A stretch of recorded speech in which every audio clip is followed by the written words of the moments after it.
नमस्कार लेखक मित्रमैत्रिणींनो, मी ऑथर संगीता देवकर आणि माझ्या या यूट्यूब चॅनलमध्ये तुम्हा सर्वांचं खूप खूप स्वागत आहे। मी माझी दीर्घकथा सप्तपदी याचं वाचन करत होते। तर आत्तापर्यंत आपण 8 भाग ऐकलेले आहेत।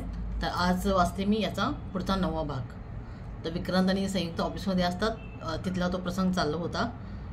तर विक्रांतने संयुला किस केलं असतं आणि मग तो तिला एक दीर्घ किस घेऊन विक्रांत बाजूला होतो। संयू लाजत खाली बघत होती। अजून किती दिवस लाजणार आहेस डार्लिंग? आता बायको आहेस माझी, तो विक्रांत हसत म्हणाला। संयू अजूनही विक्रांतशी म्हणावी तितकी मोकळेपणाने वागत नव्हती। 7-8 महिन्यापूर्वी ते भेटले आणि लगेचच प्रेमात पडले आणि आता जस्ट लग्न झाले होते। मल्हारच्या दुःखद आठवणी अजूनही संयूच्या मनात होत्या।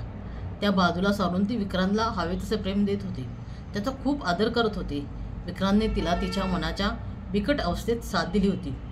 तिच्या मनावर मल्हारने घातलेले घाव, त्यावर विक्रांतने आपल्या प्रेमाने हळूवार फुंकर घातली होती। तिला समजून घेतले होते, आधार दिला होता, कारण तो तिच्यावर जीवापाड प्रेम करत होता। संयू त्याचं पहिलं प्रेम होती। त्याच्या वृक्ष जीवनात ती हिरवळ बनून आली होती। तिला एक्झिबिशनच्या दिवशी बघितले तेव्हापासून विक्रांत तिच्यासाठी वेडा झाला होता। आत्ताही तो प्रसंग आठवून त्याच्या चेहऱ्यावर गोड स्माईल आली। तो फोटो त्याने हातात घेतला आणि म्हणाला, Geetu darling, I miss you so much. तुला लवकरच सगळं आठवेल आणि आपण पुन्हा एकत्र असू। I am waiting for you, Vikrant म्हणाला। मग विक्रांत त्याच्या कामाला लागला। संध्याकाळी त्याने संयोगिताला कॉल केला आणि डिनरला जाऊयात, तयार राहा असे सांगितले। संयोगिता सकाळी छान तयार होऊन विक्रांतची वाट बघत होती। आईने तिला सांगितले होते की तुला तुझ्या आयुष्याबद्दल जाणून घ्यायचं असेल तर जास्तीत जास्त वेळ तू विक्रांतसोबत घालव आणि तुम्ही कुठे जाता, काय करता याबद्दल एक अक्षर पण मल्हारला सांगू नकोस। तो मुलगा चांगला नाही आहे, माझ्यावर विश्वास ठेव, कारण मी तुझी आई आहे आणि तुझे भले बुरे मला नक्कीच समजते, कल्पना म्हणाली।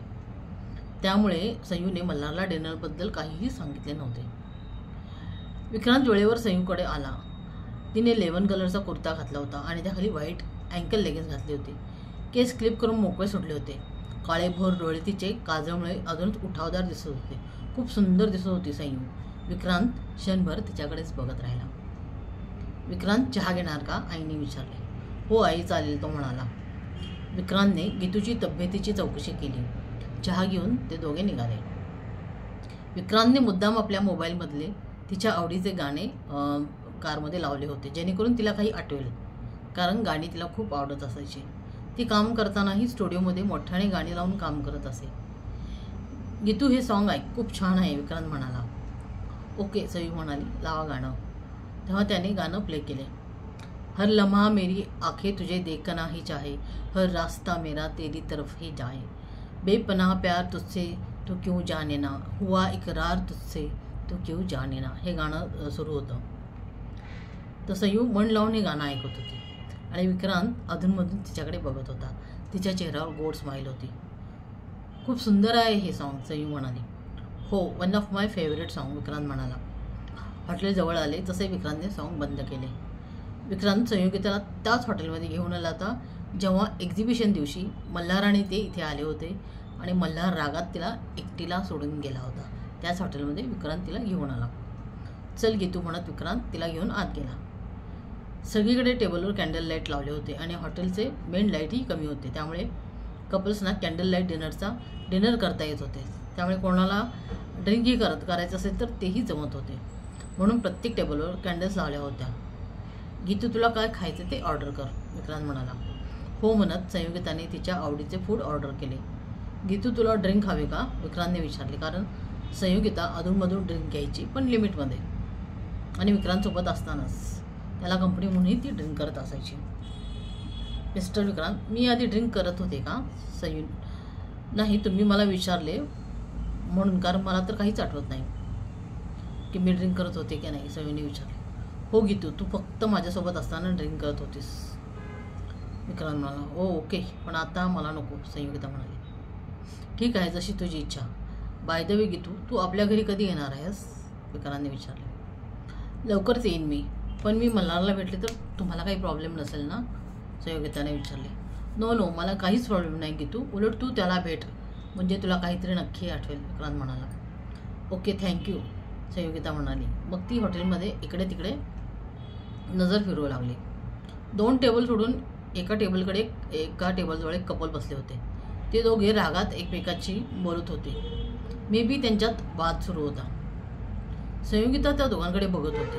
विक्रांतने ते बघितले आणि गप्प बसला. गीतूला काही आठवत असेल का असा विचार त्याच्या मनात आला.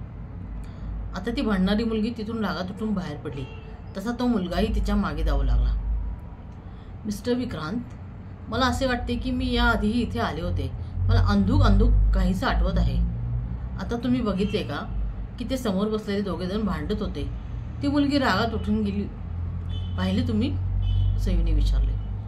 हो, मी पाहिले आणि ते खरेही आहे की तू याआधीही याच हॉटेलमध्ये आली होतीस, विक्रांत म्हणाला. मला असं वाटते की माझ्यासोबतही असंच काहीसं घडले होते. मी कोणासोबत इथे आले होते सांगा ना मिस्टर विक्रांत, गीतू म्हणाली. गीतू, तू शांत हो, मी सगळं सांगतो. त्याआधी तू मला मिस्टर विक्रांत असं बोलणं बंद कर. नुसते विक्रांत बोललीस तरी चालेल, विक्रांत म्हणाला.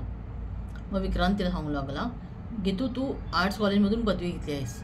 तू शिल्पकलेत एकदम हुशार आहेस. एकदा शिल्पकलेचं एक एक्झिबिशन भरलं होतं, त्यात तू भाग घेतलास आणि तू मदर टेरेसा यांचं शिल्प बनवलं होतेस. मी त्या कार्यक्रमात सेलिब्रिटी गेस्ट म्हणून आलो होतो. मलाच उत्तम शिल्प कोणते हे निवडून नंबर द्यायचे होते. तू बनवलेले शिल्प उत्तमच होते म्हणून तुझ्या कलाकृतीला मी 1ल्या क्रमांकाचं बक्षीस दिले होते. ते प्राईज माझ्याच हातून तुला देण्यात आले. त्या दिवशी मी तुला बघितले आणि मी तुझ्या प्रेमात पडलो. त्याला मध्येच टोकत संयोगिता म्हणाली, मग विक्रांत, हा मल्हार कुठून मध्ये आला आणि मला बाकीचे काहीच आठवत नाही. मग मल्हार कसं काय माझ्या मेमरीत आहे? आणि मला चांगले आठवते की माझी मल्हारसोबत एंगेजमेंट झाली होती, संयोगिता म्हणाली. हो गीतू, हे सगळं खरं आहे, पण त्या दिवशी तुझं सक्सेस सेलिब्रेट करायला तू आणि मल्हार याच हॉटेलमध्ये आला होता. तेव्हा मी, संदीप आणि विराज आम्ही तिघेही इथेच डिनरसाठी आलो होतो. तू मला इथे बघून स्माईल केले होतेस कारण नुकतेच संध्याकाळी आपण एक्झिबिशनमध्ये भेटलो होतो. तू मल्हारला माझ्याबद्दल बोललीस आणि माझ्यासोबत थोडं बोलले पाहिजे असं त्याला म्हणालीस. याचाच मल्हारला खूप राग आला आणि तो तुझ्याशी वाद घालून इथून बाहेर पडला, तुला एकटीला सोडून. पण यात मल्हारला राग येण्यासारखं काय होते, सयूने विचारले. ओळखीचे कोणी भेटले की आपण 2 शब्द बोलतोस ना.